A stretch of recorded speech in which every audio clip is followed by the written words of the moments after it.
To paraphrase Shakespeare, would a terrorist by any other name be as dangerous? Hi, this is Phil Gurski, President and CEO of Borealis Threat and Risk Consulting in Russell, Ontario, Canada. You're listening to Quick Hits, short podcasts about national security.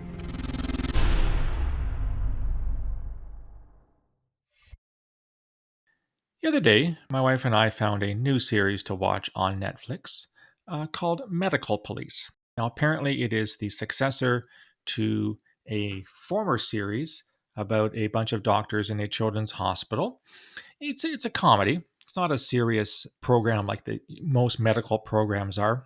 And this particular series, which I believe has a couple of seasons under its belt, looks like a kind of 21st century mashup between comedy and counterterrorism. So the essential, I guess, plot behind this series, as far as I can tell, is that there's this virus that has broken out in Brazil that's particularly lethal, and there are suspicions that it's being spread by terrorists. The series does get quite silly. I've only seen 2 episodes, but the Center for Disease Control is involved. Looks like the CIA is involved. And these 2 doctors that work in this hospital have been caught up in trying to determine the origin of this virus, and they're hunting down terrorists as of last episode in Berlin.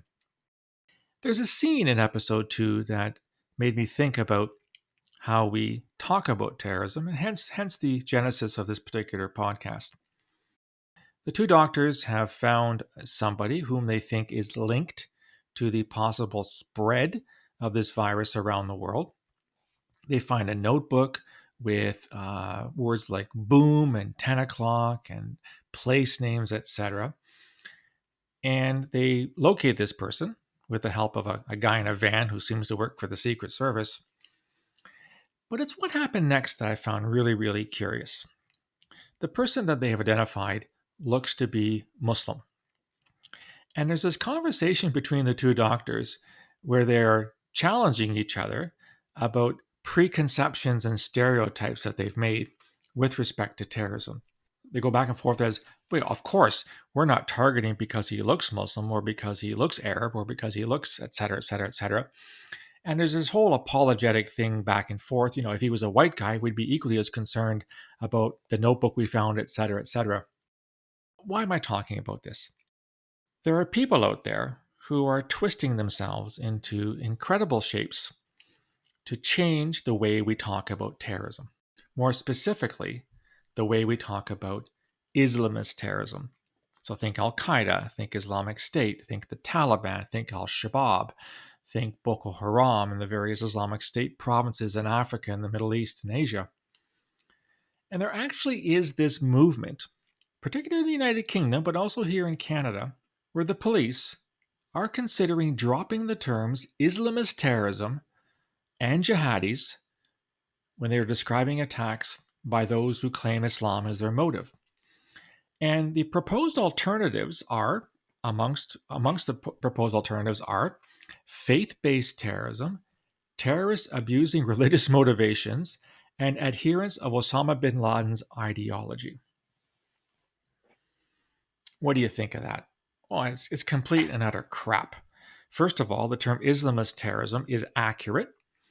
Islamism is not the same as Islam. Islamism is a political ideology.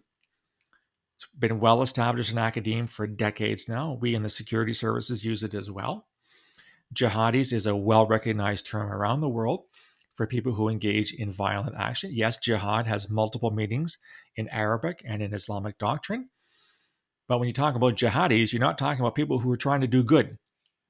There's a so-called lesser jihad and the greater jihad. I wrote a whole book called The Lesser Jihads back in 2017. Jihadi means terrorist. Pure and simple. There's no doubt as to the meaning and the extent of that term. Whereas faith-based terrorism suggests that any faith is involved. And in actual fact, as I wrote in When Religions Kill in 2019, yes, all faiths do have people who engage in violence using doctrine, using scriptural references, using divine inspiration But in this case, it's not just any faith, it's a particular faith that's being used. That faith is Islam. Terrorists abusing religious motivations is equally as bland. It's equally as inaccurate. What religious motivations? You don't see a lot of Seventh-day Adventists blowing up places. You don't see a lot of Shinto Buddhists doing that in Japan. And as for adherents of Osama bin Laden's ideology, that's just categorically false. Osama bin Laden didn't invent the ideology. What Osama bin Laden wrote and said and believed in is based on centuries of previous scholars who laid the groundwork for today's modern Islamist extremism. The reason that I'm raising this is that I'm very worried we're going down a path where, because of woke culture or cancel culture or whatever you want to call it, there are a lot of people out there who are trying to change the way that we refer to things, and that's not necessarily a bad thing. But at the end of the day, when you muddy the waters so much, you get to a point where you no longer understand what you're doing and why you're doing it. Let me give you a counterexample to see this. Do you think anyone's suggesting that we don't use the terms white supremacism and white nationalism when referring to certain aspects of right-wing extremism, right-wing terrorism? Why aren't white people raising their voices saying, that's terrible. It's not to do with whiteness. All white people aren't terrorists. You're insulting all of us based on our race. I don't hear the woke culture demanding those kinds of changes. The bottom line is that when you're working in counterterrorism, whether it's as a practitioner in the security services or law enforcement, or as part of civil society that engage in activities which are labeled as CVE or countering violent extremism, or if you're engaged at the even further end of the stick, where you're trying to de-radicalize people who've been convicted of acts of terrorism or conspiracy to commit acts of terrorism, you can't do your job if you don't understand what it is you're trying to tackle, what you're trying to stop, what you're trying to undermine.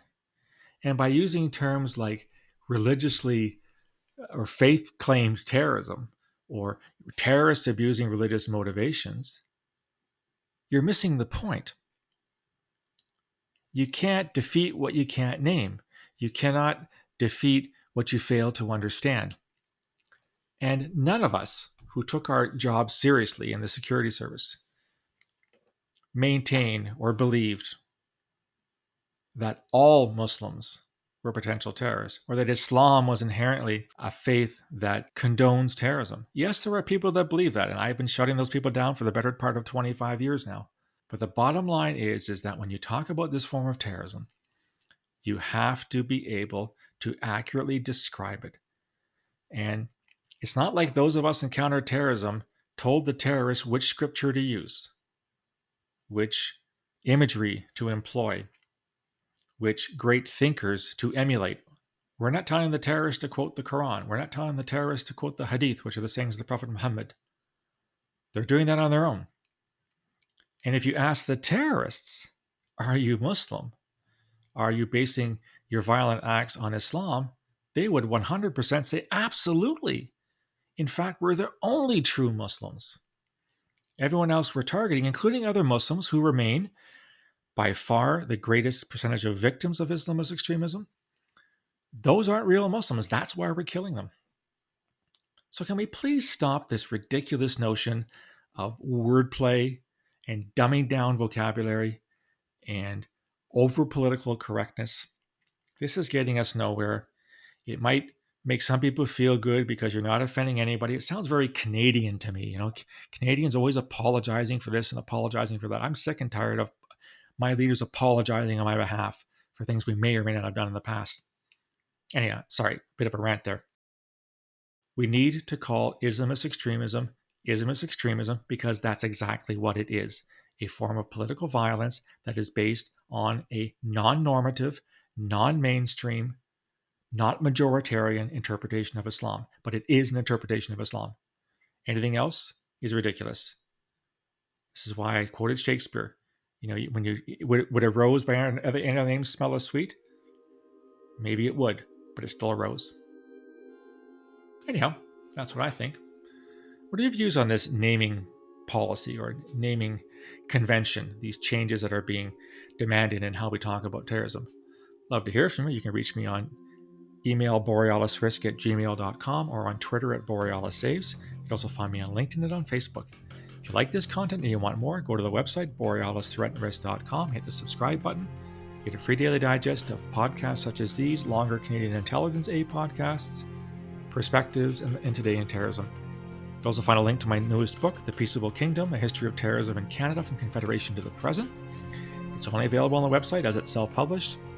You can go there, provide me with your information, and I'll send a signed copy in the mail to you once I receive payment. It's only $25 Canadian. Love to hear your feedback on this and other issues. Please drop me a line. I'll talk to you again soon. Until then, stay safe.